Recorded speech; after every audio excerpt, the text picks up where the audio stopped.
Hey everyone, this is Nusreth Baig of NusrethBaig.com. Thank you so much for taking the time to watch this video. So today's topic, we're talking about branding, why it's important, how you should do it. So a lot of entrepreneurs and home business owners and network marketers and affiliate marketers as well, they commonly get confused about, hey, why should I brand myself? And how do I go about doing it? The reason where the confusion comes from is there are a lot of coaches that are out there that used to be network marketers and affiliate marketers and internet marketers that are now teaching, the fundamentals of marketing, which is fantastic, which is great. Unfortunately, they don't provide a lot of detail as to what they do. So the number one advice that any former network marketer or MLMer or affiliate marketing who has now turned into a coach, the number one advice that they give you is brand yourself. The reason why is because when people join like a network marketing opportunity, they join the network opportunity because of the person that brought them into that business. So many times I've heard over and over again of the people in my organization, my network marketing opportunity, they tell me over and over again, like, hey, Nusreth, we joined this particular opportunity because of you. If it wasn't for you and the value that you provide and the coaching that you provide on top of the network marketing opportunity, I would have never joined you. That's the constant theme that I hear over and over and over again, because I provide a lot of value like this, a lot of coaching like this, and I help my team grow and become successful. And it's not just to be successful in that network marketing opportunity. I help them grow their business and their brand such that it lives beyond the network marketing opportunity. So if they want to get multiple streams of income, that's the way you're going to do it, is by creating and building up a brand that you are commanding multiple streams of income. So let's get started. Let's talk about how to brand yourself, right? So let's start here. And I'm going to back up a little bit. So what is branding? Let's get started. So on the left side, you have someone who is not branded. And on the right side, you have someone who is branded, okay? And so on the left side, and I hate picking on the sales kiosk salespeople, and I'm going to use them as an example many times over and over again because it's a great example. And I apologize to any salespeople out there that had to work the kiosk. They were very hard workers, don't get me wrong, and they do work very hard for their sales. But the reason why this meme is funny is because a mall kiosk salesperson, human equivalent of an internet pop-up ad. So when you think about internet pop-up ads, like, hey, I'm ready to look at a particular content that I'm interested in, but then a pop-up ad that's unsolicited just comes up.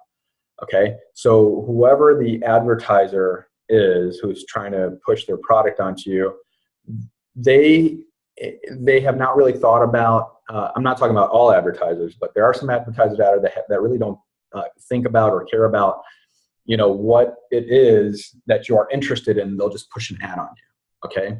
And it's like, oh my gosh, what's up with all this advertisement that's not interesting to me and things like that. So that's why, the left meme is kind of funny, and also it's kind of sad because there's a lot of advertising dollars that get thrown away from advertisers who don't know what they're doing.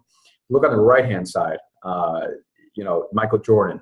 He has branded himself in a way that his business has lived on, his brand has lived on beyond his NBA career.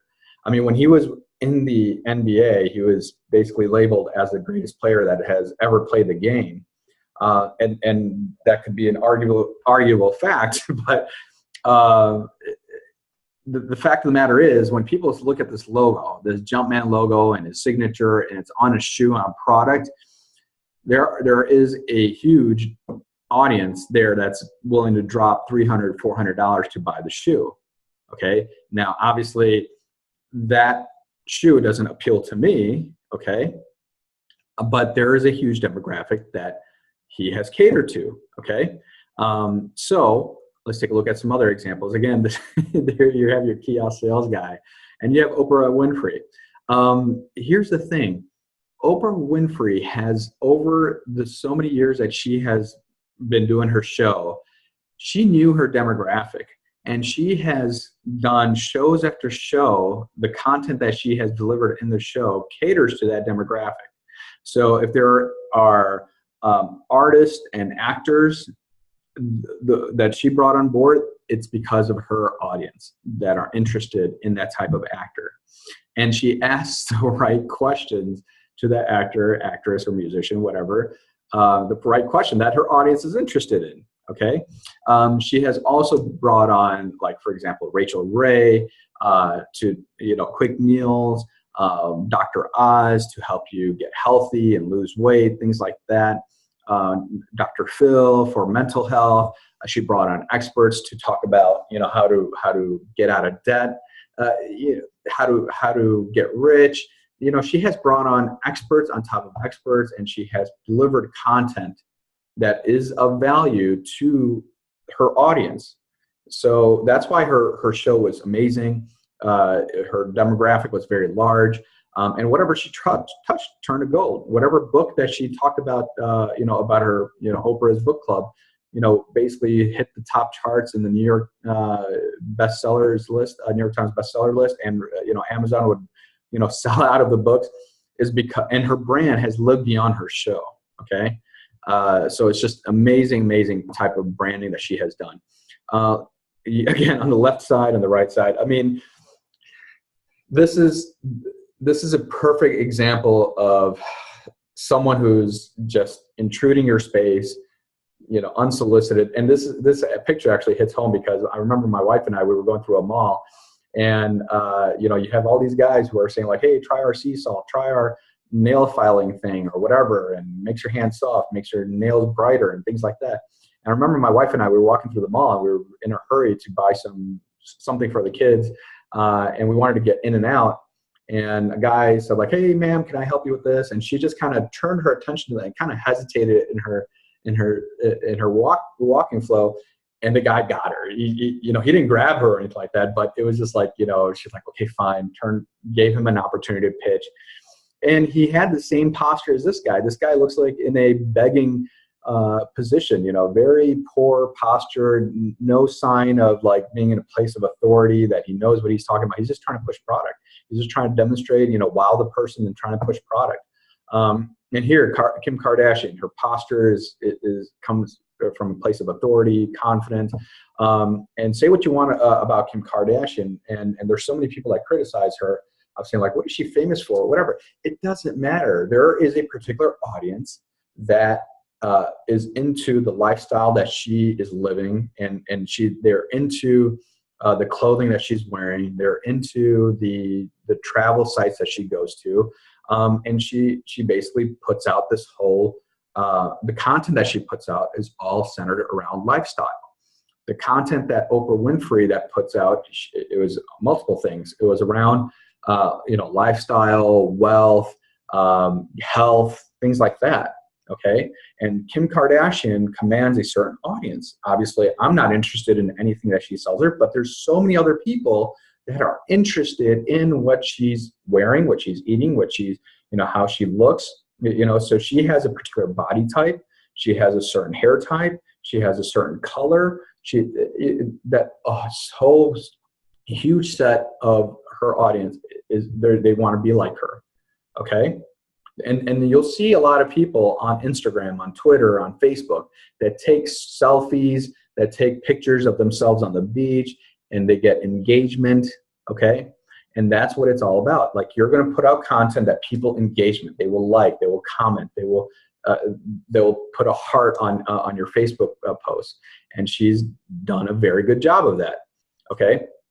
Let's take a look at a couple of politicians, okay? So let's aside from your political view, I want you to pay attention to a common theme here. Here's Barack Obama, who has used the slogan, change we need. And Senator John McCain, who has come up with country first. All right. So when you think of change, what are you thinking about? And then when you're thinking about country first, what are you thinking about? So change we need is more futuristic, right? It's future pacing someone. Country first is all about here and now. Okay. Country first. here and now. All right, and let's take a look at another example. Trump, make America great again. He's future pacing the audience.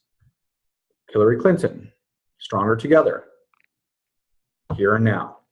Okay, so it is not a surprise that someone who has come up with like a slogan talking about future, like change we need, make America great again, has won the election. I mean, there's so many examples over and over again. Obviously, there's exceptions, but you know, Ronald Reagan, Bill Clinton, you know, they have come up with slogans that are all about future pacing. Okay, now Trump is an amazing marketer, and he has branded himself amazingly, right? Say what you want. Again, leave the political stuff out of it. Just take a look at the what the person has done.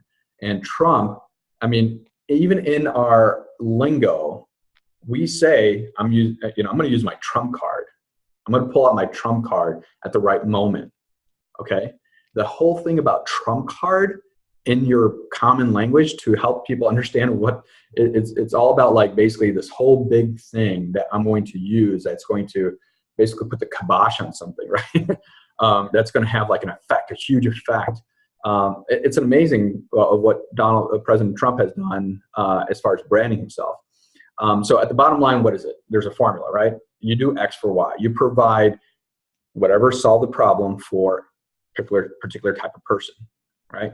So let's take a look at some examples of what's going on out there.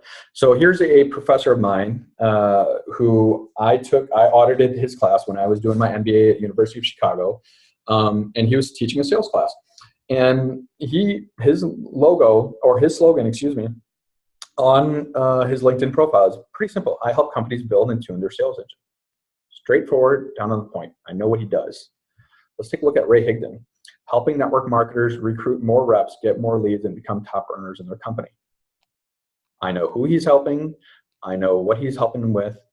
And it's a mouthful, but it's pretty down to the point. Here's me. Here's me on YouTube. Here's me on Twitter. Here's me on Facebook. And the message and the look is all the same. I help entrepreneurs and home business owners generate leads and revenue through social media marketing. So it's a mouthful, but whoever reads this, they know who, and they know what I'm helping them with, and they know how. Okay. And again, your logo, your slogan, whatever can change over time. Let's take a look at. Remember Ford? Quality is job one. Their focus was on quality at that time. Quality is job one. These are some of the old quality is job one. Ford, go further. I think these are the new ones. And then there was like Ford built tough, I believe. Yeah, that was one of the slogans and and branding. This is how they basically, as their audience changes, they basically change. Okay, McDonald's, I'm loving it. That was one of their slogans. So what I'm trying to say is, one, your slogan is not going to be set in stone. It's going to evolve over time. Okay, but you want to settle on something like I showed you in the formula. What are you doing X for Y? Okay, and it will evolve. Don't get hung up on, in the beginning, don't get hung up on, oh my gosh, what should my slogan be and things like that. Don't worry about it at that time. It will come to you. Start off with something simple, okay? And try to be more specific, okay? If you're into health and wellness, okay, and you want to be the authority in health and wellness, right? You want to basically say something like, and you want to think about the audience that you're catering to. Is it single parents? Is it busy professionals? Is it young teenagers? Is it athletes? What is it if you're in the health and wellness niche? So for example, your slogan could be, if you're talking about busy professionals, like you can say, I help busy professional lose weight with minimal effort, or something like that. You know, I help single moms lose weight on a thin budget or something like that. I don't know. Whatever you're in. Okay. So, and the other thing is you want to provide content and value centered around that message. Okay. So when people come to your fan page, they're looking for solutions for their problems. I'm a busy professional. I need to learn how to lose weight. Okay. And you're providing content after content, that certain minerals that they need to eat, certain quick snacks that they need to eat between meals.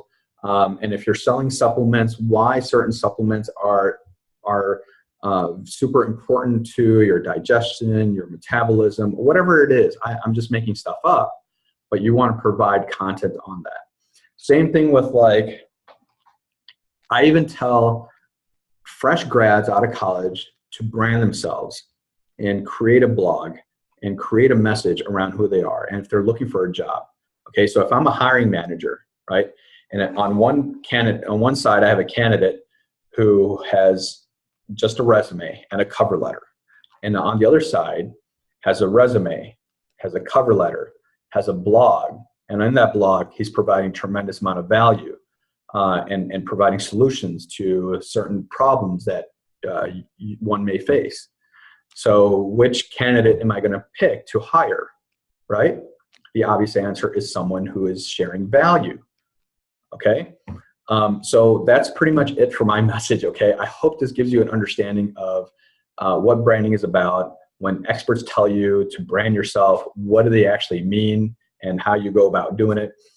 So look for my next videos, and it's all going to be about setting up your fan page properly, your Twitter page properly, your YouTube channel properly, and things like that. So if you're watching this on YouTube, share, comment. On Facebook, like, share, and comment. Or on Twitter, whatever it is, do like, share, and comment on this.